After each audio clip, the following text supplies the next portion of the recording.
Thank you. It's beautiful. Good morning, everyone. Good morning. Welcome to Unity Spiritual Center, to all of you here and those joining us online. To Unity Spiritual Center, where our mission is all about transforming lives and inspiring people to make a positive difference in our world. My name is Amber McKenzie, and I will be your platform assistant this morning. If you could please just take a moment now to silence your cell phones, but before you do, check in online with all your people and let them know where you are the Sunday before Christmas. Very excited about it. And we want to begin our time this morning by sharing our opening affirmation. I will say it once and then just ask that you repeat it with me.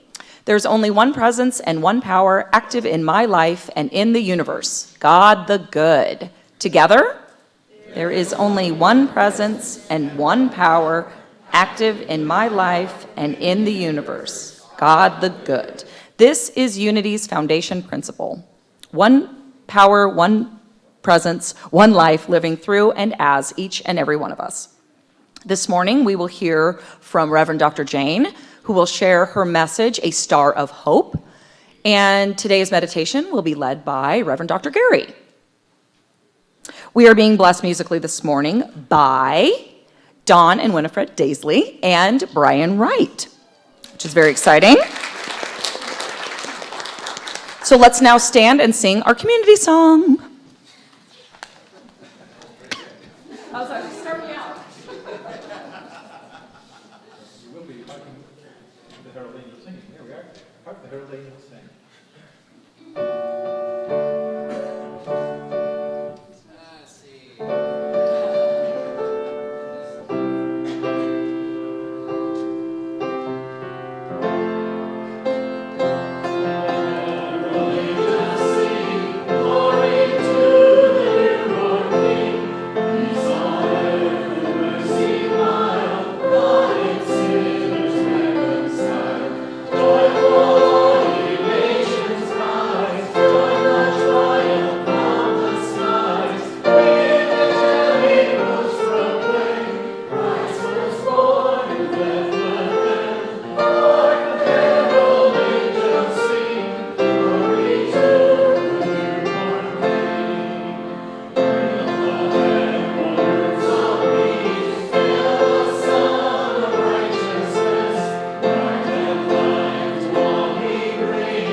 Thank you. Good morning, I'm Charlie, and I have three announcements this morning. The first is, starting Wednesday, January 8th at 6 p.m., Mary Teresa True is going to be doing her meditation class. Come one, come all, and just please come and join her. Then also out in the atrium is where there's a table there where we are giving a tribute to Mary Teresa and all her time of leading the chaplains and all the other areas that she has done service here at the church. So please stop by and write something in the book. Today will be the last day for that. Christmas Eve service will be at 7, and that is on Christmas Eve, and that means the 24th, if you're not sure what day that is. And that's Tuesday. And then finally, there are the Broadway Christmas is that at 3 o'clock today? So there are still tickets available for that. They've actually decided to open up a few more seats. If you would like to get your ticket, please just come and get it at the door and have a good time. Thank you.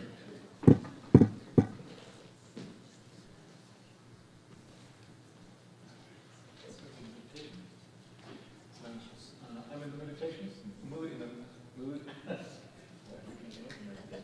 I'm in the mood for meditation this morning. Hopefully you are too. Let's sing What Child Is This to get in that mood.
So let us begin our meditation experience by opening our hearts.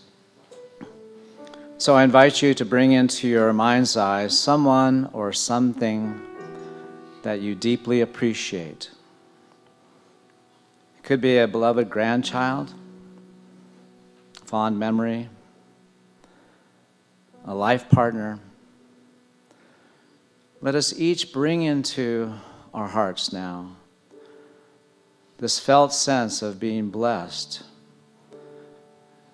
having this near or dear one in our lives, allowing ourselves to feel a depth of connection, first to this one that has come to us, and then as we allow those feelings to arise and extend beyond our physical selves, to feel that connection with each other here in this sanctuary.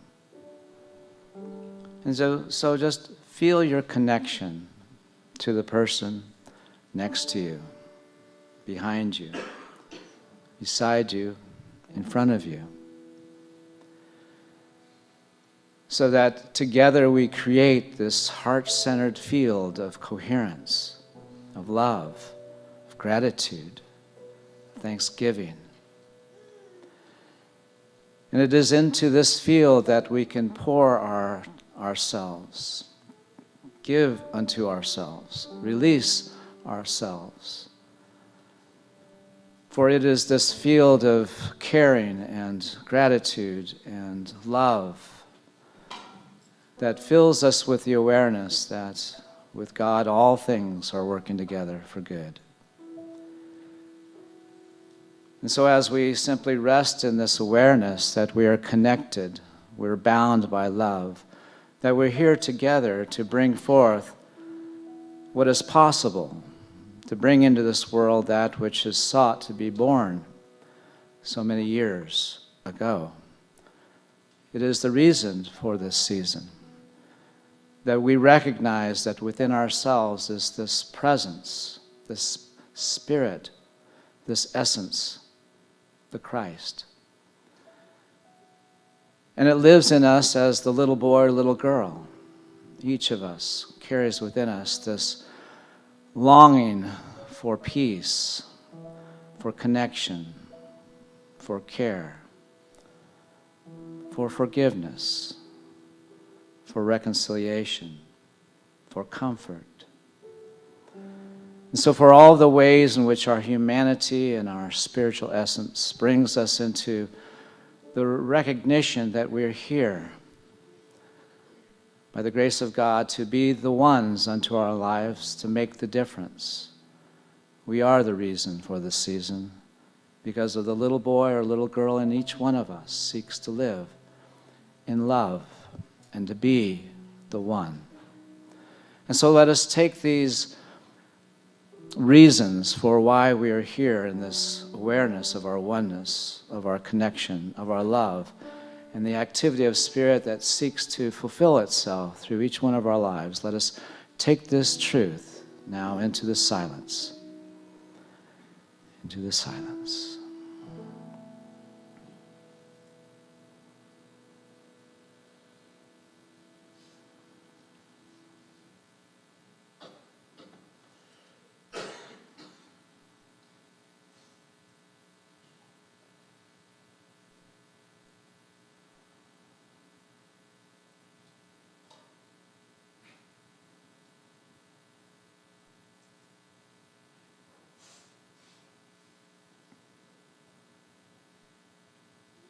Breathe in and release. Breathe in and release.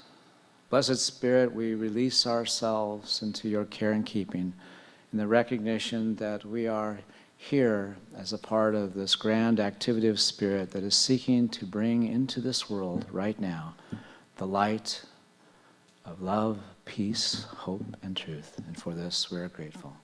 Thank you, God. Joy to the world. So it is. Amen.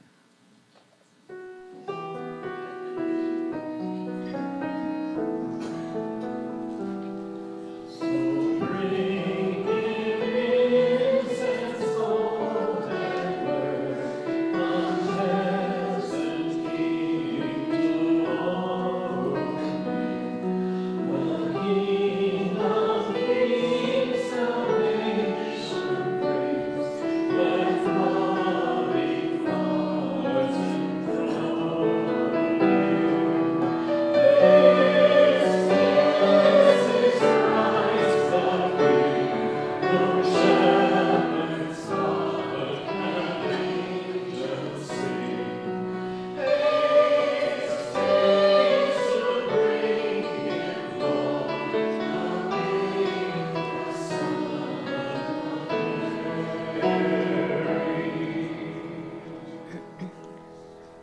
Thank you. I love that song. Have a little trouble with the high notes, but I love it nonetheless. Good morning, everyone. Good morning.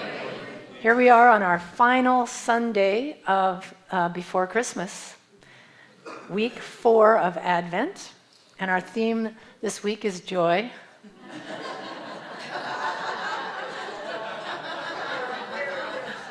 It's one of my favorite pictures of Christmas. Hopefully we're experiencing more joy than these little ones during this season.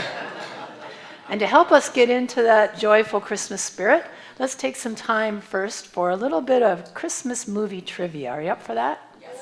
Okay, we're going to play a clip from a Christmas movie, and then you can just go ahead and shout out the name of it if you know what it is. So let's begin.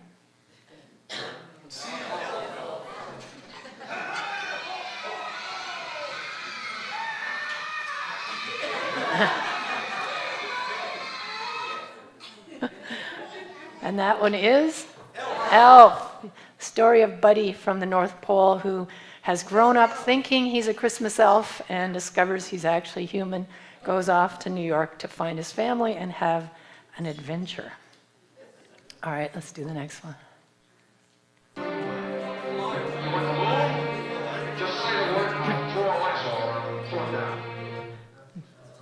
It's a Wonderful Life.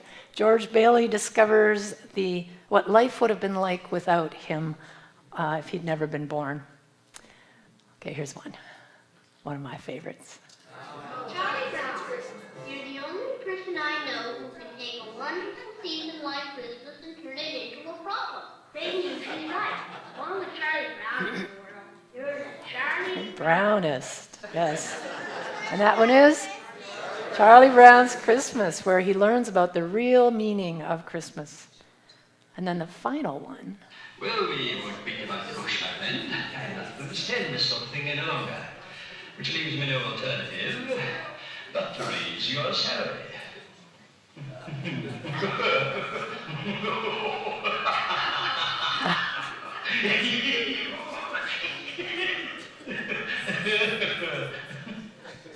And that was Christmas Carol, Ebenezer Scrooge, a story of an overnight transformation.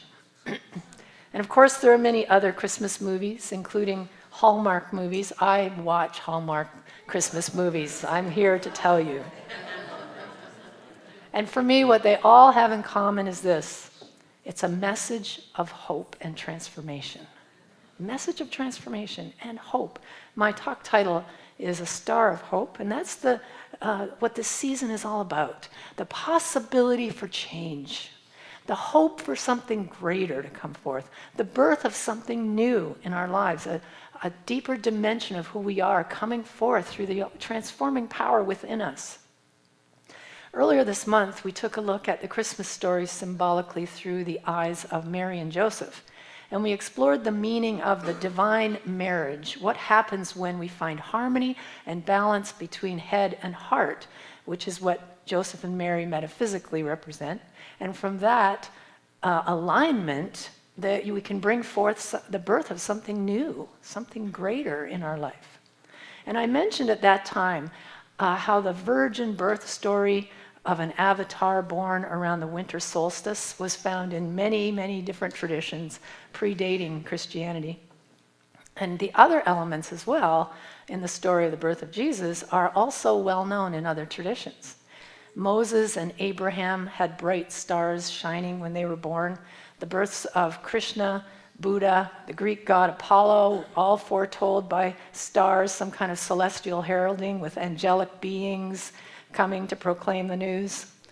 Jesus wasn't the only one with the visitors bearing gifts. Krishna was also given gifts of sandalwood and perfumes. The Buddha was visited by Rishi, who brought costly jewels and precious substances. Confucius was visited by wise men at the birth. And so we find these symbols throughout many, many different traditions. And what that tells me is that these symbols are universal symbols that can give us some insight as to the underlying truth that's contained in the story. So today we're going to look at the deeper meaning of the star, the shepherds, the angels, and the wise men. And by looking at the metaphysical meaning behind each symbol, we can find what's the personal meaning for me. What does this personally mean for me in my path of awakening to that deeper knowing of who I am? So what does the star symbolize within you and me? The star in this story represents the guiding light that is within every single one of us. It's the inspiration, it's the illumination, it's the divine ideas that come from spirit within us, that brilliant vision that can come forth. And that is always just ready and waiting to shine for us. Metaphysically, the Star of Bethlehem leads us to a higher consciousness within. It calls us to follow, see, to find it. And that star is ever present, always ready to awaken us to the truth, to the deeper truth that we are one with the presence, that there is no separation, that we are all expressions of that oneness. And it's ready to awaken us to that truth and to guide us to the sleeping child. Because you think of that sleeping child, it's the realization of who we are within us, and we want to wake that up. And it's cradled in our hearts always. So this guidance is always ready to lead us. It's willing to lead us. It's the living light. It's the star of hope. But we have to be receptive to listening and to following it. In the story, if you remember, only certain people could see the star. King Herod, you might remember, couldn't see it. And we're going to hear more about King Herod a little later. But the star was shining brightly for everyone to see, but Herod was unable to follow it. Only the illumined followed it. And so metaphysically, the guidance is always there for us to follow, has always been there for us to follow. But do we see it? Are we getting the message from Spirit? Or are we looking with a clouded vision, obscured by judgments, seeing through limiting beliefs from the past? Because those clouds can hide our view of the light. And so we have to raise our sights. As Unity's co-founder Charles Fillmore said, stars may be remote, but are bright if we look up to them. We need to look up, raise our vision to a higher perspective, and then we start to see with clarity. But we have to be in a place of openness and willingness and wonder, the same kind of wonder that the shepherds were in that night. The wonder. They were the first to pay homage to the baby Jesus after being visited by an angel and told where to find the Holy Family. So just imagine the shepherds that night, humble, quietly tending their flock, when they are dazzled by the appearance of the angel. We can all be dazzled by that. When you and I stay in a place of humble, hopeful expectancy, gratitude, with openness, with a willingness to be led to the truth, we can also have those flashes of deep spiritual understanding and insight. And tending the flock, metaphysically, means watching our thoughts, being mindful, keeping them focused and in alignment with what we want to bring forth, corralling our thoughts, in a sense, choosing our thoughts wisely. And when we do that, we can be visited by an angel.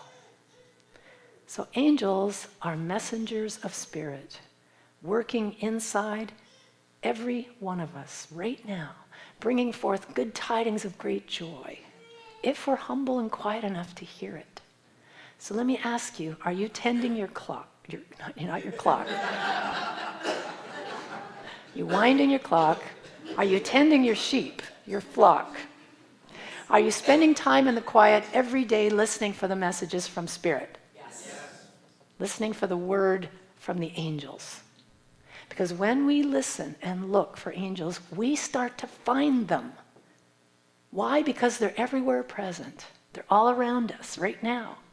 Every one of us is called to be a messenger of Spirit's blessing.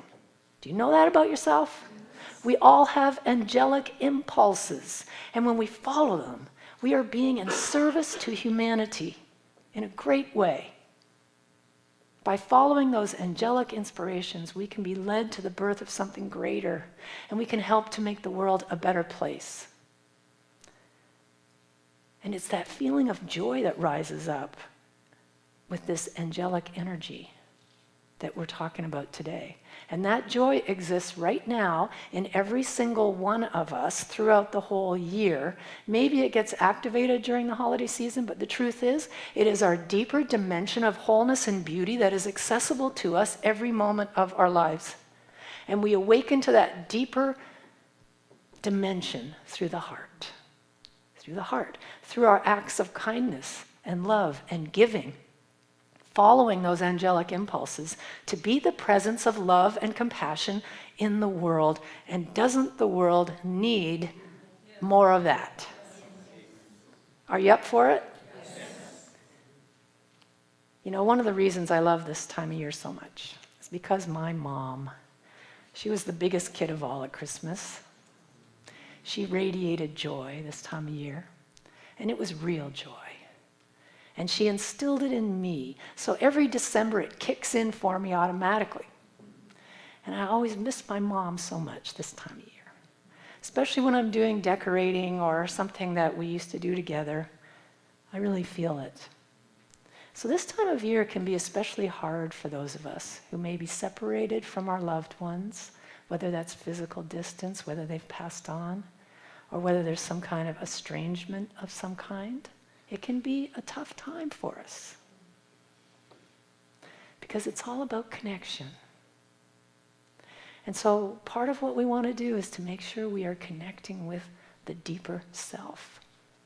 See, I recently read a story called The Man Who Missed Christmas by J. Edgar Park.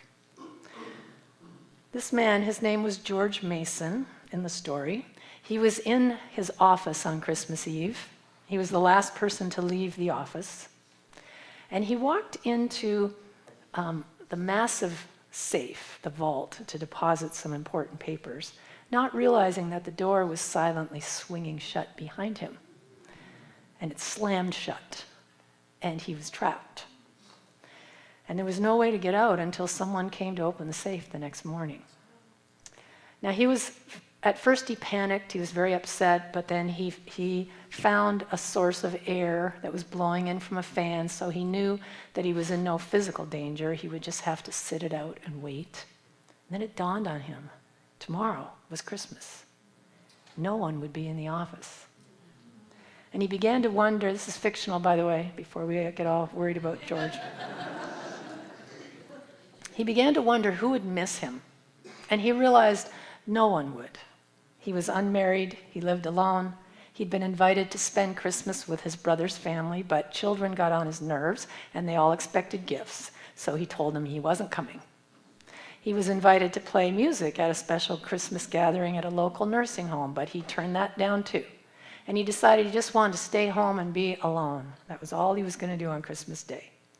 So suddenly he realized that no one would come to open the safe because no one in the whole world would miss him.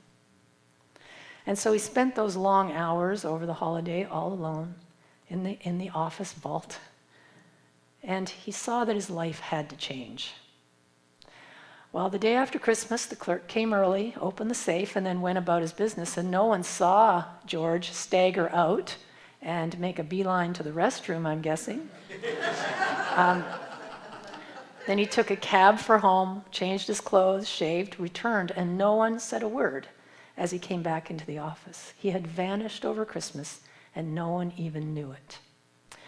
Now, during his time in the vault over a holiday, this man had done a lot of thinking. He made some commitments. He decided to reshape his life. He was going to live life differently. So a year later, he was a different person. Again, it was Christmas Eve. Again, he was the last to leave the office. This time, he went over and carefully shut the door and stayed outside of it this time. And as he left, he went out singing with his arms laden with gifts. He was on his way to his brother's house. He was open-hearted. He was connected to the warmth and the kindness and the caring within him. And as he was leaving, he looked at the words that he had written and hung in his office that said, "To love people, to be indispensable somewhere, that's the purpose of life and the secret of happiness." Now, we all have the potential for this kind of transformation, you see. This is kind of a modern version for me of Christmas Carol. We don't have to have some kind of traumatic experience to help us to transform. We can do this without that. And to be an angel in someone's life, that is what divine love in action looks like. You know, kindness is our natural state. It's who we really are. We're being spirit in action when we are being kind and caring with people. So are you following the angelic impulses that bring you joy? Because that guidance and inspiration will lead you right inside of yourself. And you will discover such amazing wonders, as the wise men in our story also discovered. From the book of Matthew, "Now when Jesus was born in Bethlehem of Judea in the days of Herod the king, behold, wise men from the east came to Jerusalem, saying, 'Where is he who has been born King of the Jews? For we have seen his star in the east and have come to worship him.' Now Herod is troubled by their question. After all, he was the king of the Jews. So he gathered his scribes together and asked them where Christ would be born, and they answered, 'Bethlehem.' So Herod sent the wise men there and told them, 'Come back and tell me when you found the baby so I can worship too.'" Herod is the Darth Vader of the Bible story. Up to no good. This is a king who's so threatened by the birth of the Christ child, he orders all babies under the age of 2 to be killed. Nasty. Can we get a boo for Herod? Remembering, of course, that all the characters and symbols in the story can be found within us. So what do you think Herod represents in the story of our spiritual journey? It's the ego. Yes, yes. The voice of the ego, standing for edging God out. It's the false identity, the part of us that believes in separation from God, that believes in our littleness, that's always threatened by the birth of something new, by the expansion of our spiritual identity, because what will happen to it? Sees it as a threat. In fact, tries to kill off the idea. It's the voice inside us that tells us we can't do it, or that we're powerless, or that we're not good enough. Do you know this voice? When we hear the voice of Herod, we have to remember it's not speaking the truth. And the wise men realize it. They knew better than to go back and tell him that they'd found the child. We have that same wisdom inside of us, helping us to discern the truth. So wise men from the east, we assume there were 3 of them, since there were 3 gifts. It doesn't actually say that anywhere. Maybe there were more and they pitched in on a gift. So the wise men represent metaphysically our own inner wisdom, our spiritual insight. Later in Matthew we read, "And when they were come into the house, they saw the young child with Mary, his mother, and fell down and worshipped him. Then opening their treasures, they offered him gifts, gold, frankincense, and myrrh." Now the gifts that they brought represent our own spiritual resources. Gold is the abundance in our lives when we follow Spirit's guidance. Frankincense is the transforming power of prayer. Like incense, it rises heavenward. And myrrh, used for embalming, the power of surrender and release. These are the riches that are available to us through our realization of our oneness with the presence and the power of the divine. And as we surrender to that greater mind, as we expand our prayer consciousness, as we let go of limitations that may be holding us back, these gifts just naturally rise up. And those gifts are within us all right now, waiting to be unwrapped. And these were not cheap gifts. These were substantial investments. From my understanding, in those days, gold was worth $600 a pound. Same for frankincense, and myrrh was a whopping $4,000 a pound. Not cheap gifts. But I always used to think that maybe they could have brought something a little more useful for a baby, like swaddling clothes, for instance, right? And I thought, wow, right here is where the tradition began of giving gifts that end up in garage sales later on.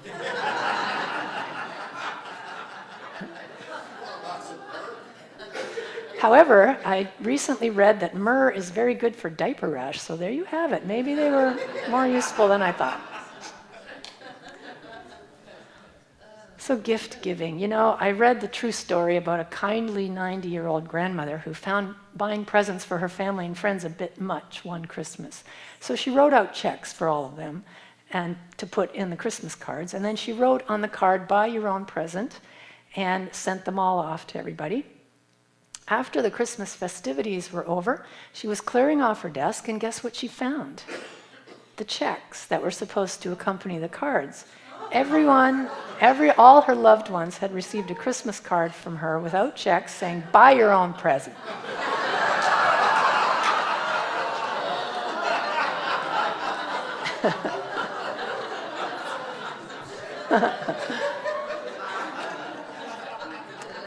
So gift giving can be complicated.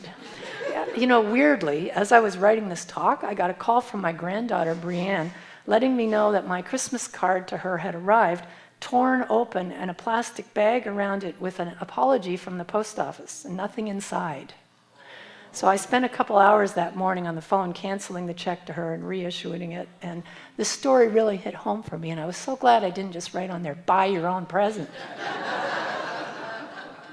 Of course, the real gift is the gift of our presence. That's the real gift that we give to our loved ones and to the world. We're the way that the divine reveals itself to the world, and our mandate is to spread love. Imagine if you are here to be the vehicle for compassion. How might you have to change your life? So this Christmas, like Elf, let's discover who we really are and then strike out and share that with the world and have our own adventure. Like George Bailey, let's live in such a way that we see that the world is a better place because we're in it. Like Charlie Brown, let's really get to the true meaning of Christmas this year in a deeper, deeper way. And like Ebenezer, let's remember it's never too late. It's never too late to step into who we've come here to be and to transform our lives. So I invite all of us to stop hiding our light under a bushel or keeping our joy locked up in a vault. And realize that who we are matters right here and right now. You matter. You are here to bring your gifts to this planet. Now's the time, and we're the ones that we've been waiting for. So to take the Christmas story to a deeper level, follow that star. Look within yourself for that guiding light, Spirit's inspiration, illumination, direction. And in order to do that, spend time in the silence, listening with humble expectancy, with gratitude. Then tend to your thoughts. Keep them focused on what you want to come forth and listen for those angelic messages. Look for the angels in your life. Be an angel to someone. And then let the wisdom of your heart be your guide. Allow that wisdom to rise up from within you, bearing gifts. The power of God lies within every single one of us as a sleeping giant waiting to be awakened in order to be expressed and make a difference in the world. The true message of the story of the birth of Jesus is about that awakening through the birth in our awareness of a deeper dimension of who we are, the loving, joy-filled presence of the Christ. May all beings awaken to this truth. Merry Christmas.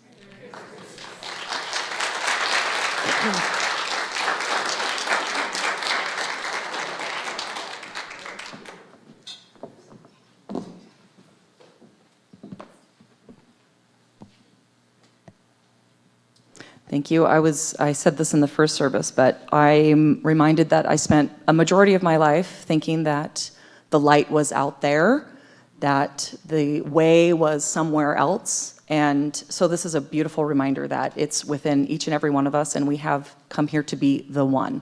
So thank you, Dr. Jane. Love that.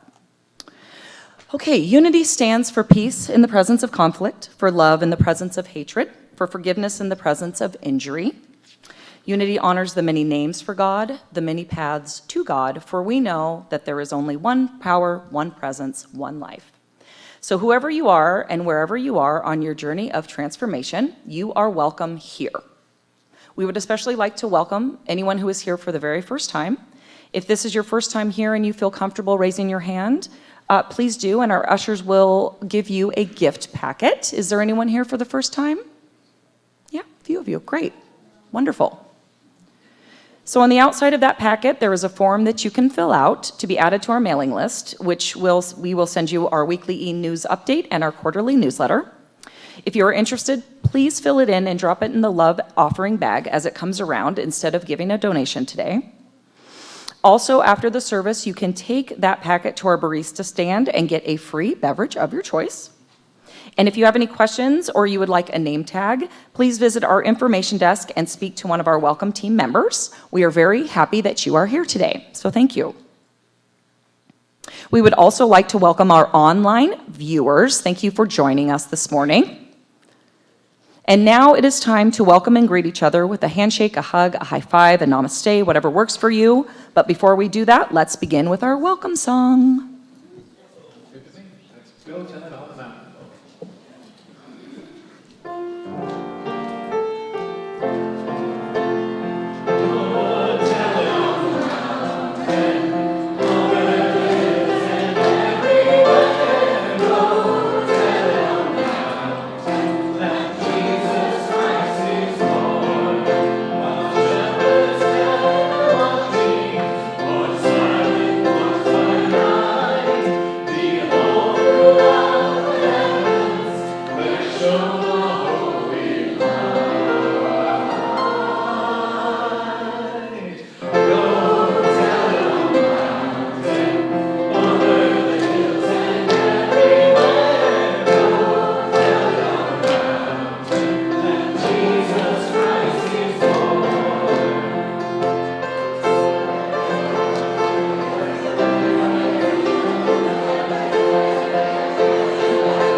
Okay. I was just thinking it's almost the end of the year, so people can give a tax, you know. Yes.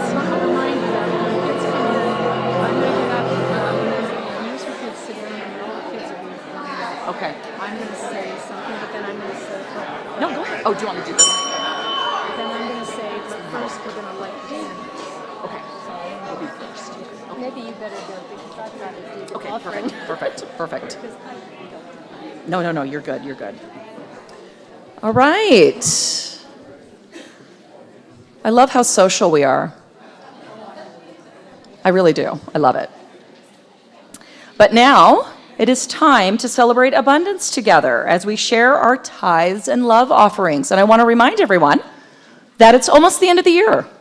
So it's your opportunity to give a tax-deductible donation before it's too late. Do not wait until January 1st.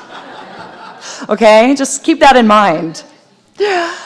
So with that in mind, I invite you to hold your offering in your hand. And if you are joining us online, you can use the donate tab that is on our website as we take a moment to sink into our hearts and bring forth a feeling of true gratitude and generosity. And as we do, let us say together our love offering blessing. I know that my giving blesses and multiplies all that I am, all that I have, and all that I give and receive. I give thanks for the abundance that is mine to share.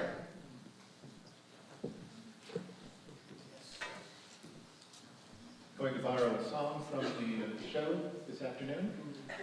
This is a bit of a stripped-down version, just Brian and me. On the show, we've got Sean and Tawny and Mike Swain and all the guys singing this very beautiful song by Mary Cohen, Hallelujah.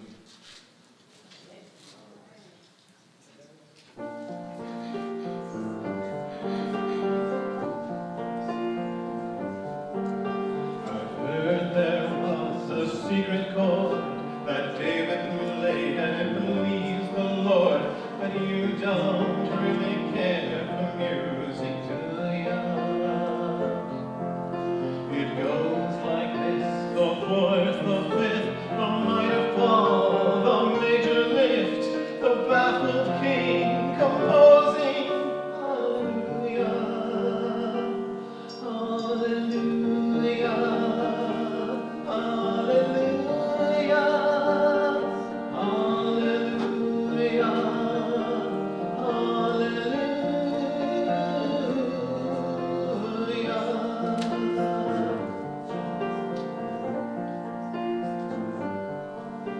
You say I took the name in vain, though I don't even know the name. But if I did, what's it to ya? There's a blaze of light in every word. It doesn't matter what you heard, but holy are the broken. Hallelujah. Hallelujah, hallelujah, hallelujah,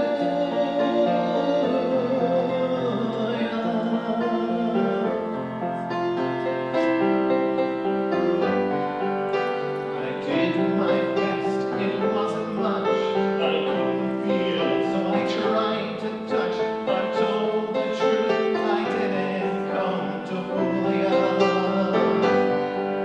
And even though it all went wrong, I'll stand before the Lord of song with nothing on my tongue but hallelujah.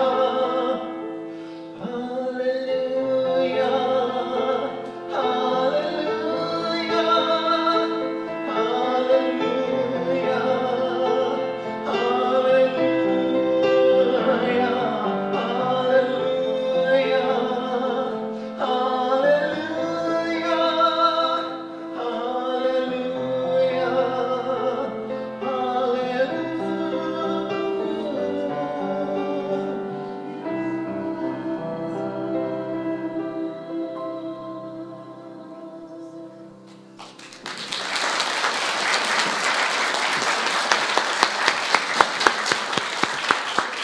That was beautiful. Thank you.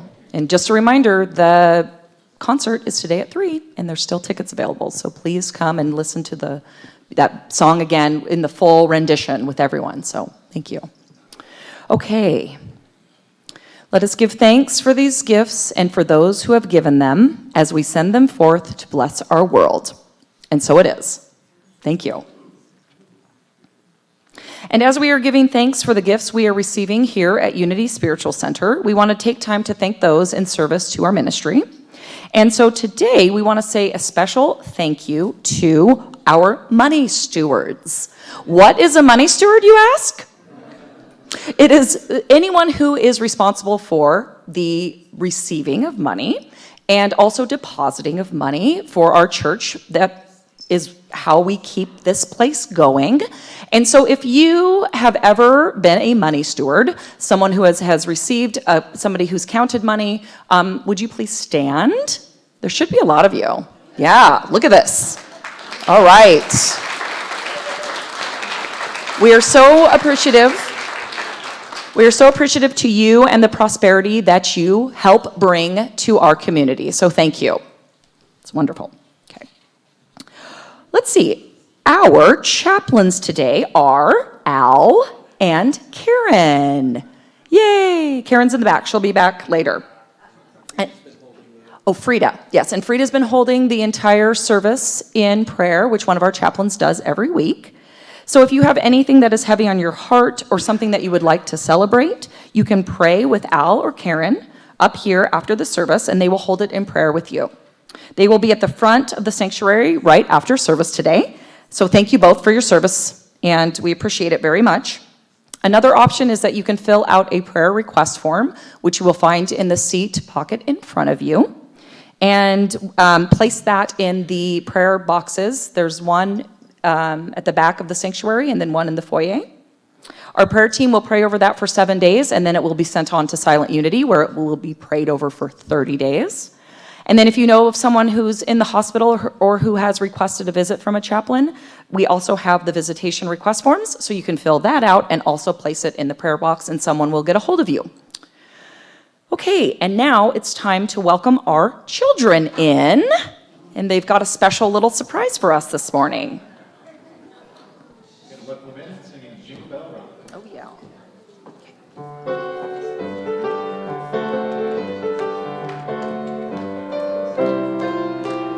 Jingle bell, jingle bell, jingle bell rock. Jingle bells swing and jingle bell ring. Swirling and blowing the bursts of fun. Now the jingle hop has begun. Jingle bell, jingle bell, jingle bell rock. Jingle bells chime and jingle bell rhyme. Prancing and jingle bells swing. In the frosty air, what a bright time.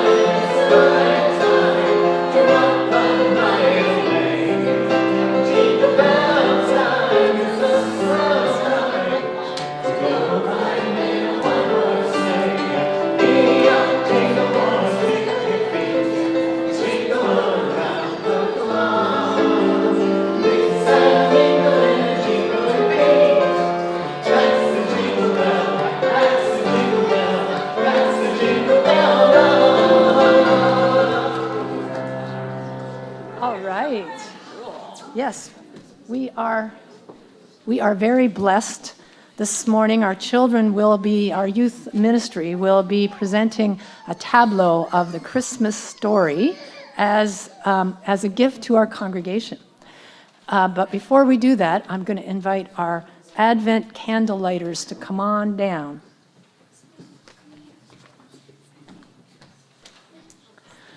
So our 4-Sunday journey into Christmas is complete today. We began our Advent journey with faith. The second week, we celebrated peace. Last week, we talked about love. And in the book of Luke, we read, "Behold, I bring you good tidings of great joy, which will come to all people. For unto you is born this day in the city of David a Savior, who is Christ the Lord." Our theme today is joy. We like this candle to represent joy.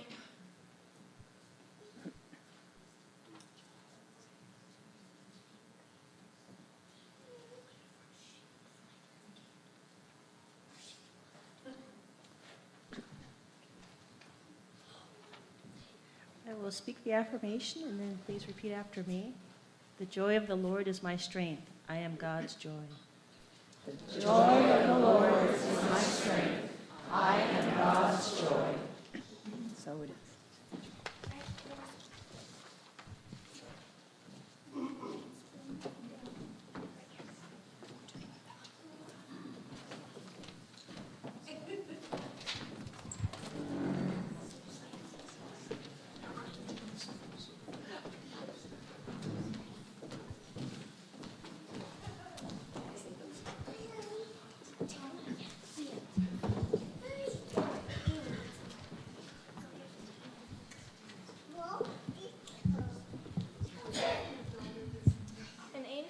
to Mary and Joseph to prepare them for Jesus' birth.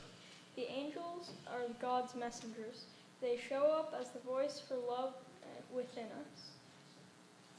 Mary stands for love. She reminds us to say yes to letting the light in to be born within us.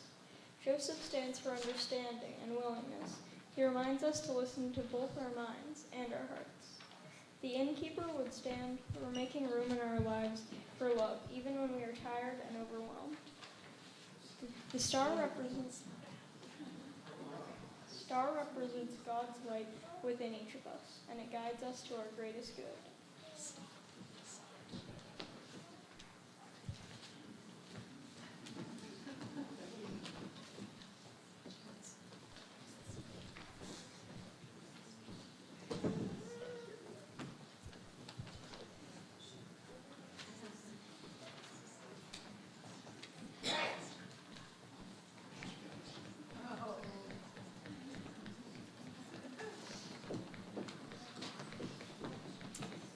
Shepherds remind us to pay attention to the signs of love around us and to be grateful.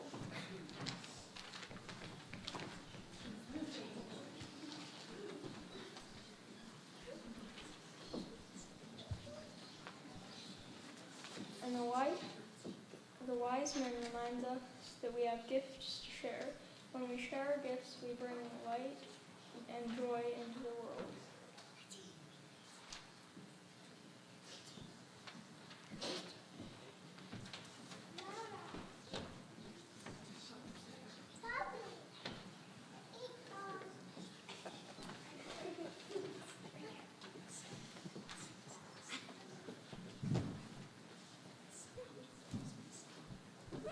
And so our sacred Christmas story ends, but it is alive in each one of us.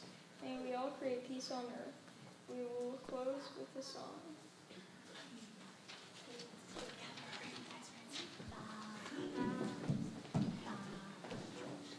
Could all the youth ministry volunteers come up on the ramp, join us?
Coming through.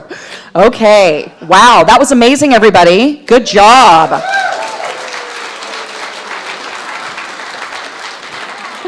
We are so grateful for our young people here at Unity Spiritual Center. So let us take a moment now to bless our children, youth, and all of those in service to our youth ministry with our children's blessing. Ready? Be the love you are. Sing the song you hear. Share your joy of life with people far and near. And for ourselves, be the love we are. Sing the song we hear. Share our joy of life with people far and near. Thank you so much. Merry Christmas, you guys. You can go back to your people now. Do you want me to take that? Oh, yeah. Return your costumes back. You can't take those home. Zenny, I know you want the angel. The halo. Good job, Rosie.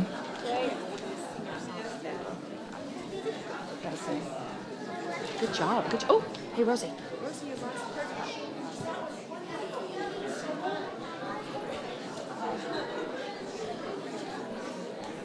She did great. Oh, yeah, I know, right? We don't want a fire started.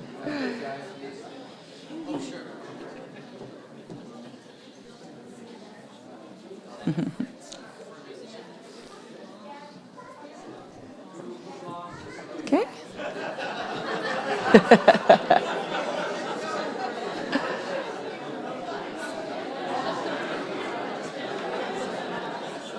I don't see anything. No, I didn't see anything on this.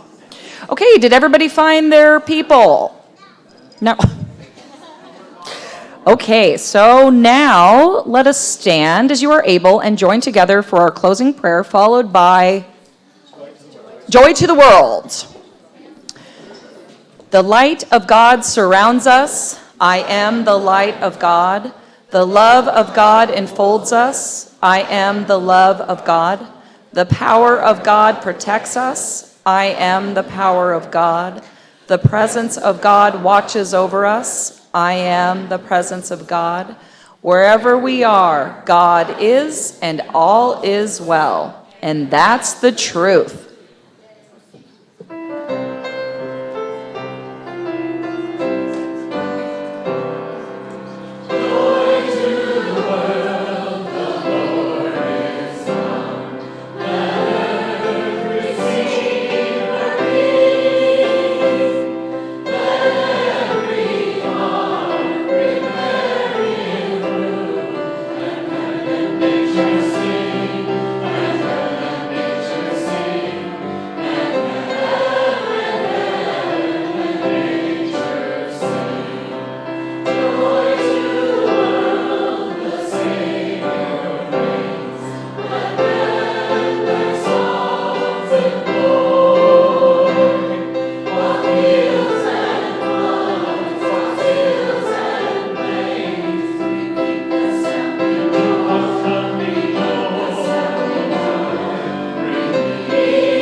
May all beings awaken to the joy within them, and so it is. I know, one or two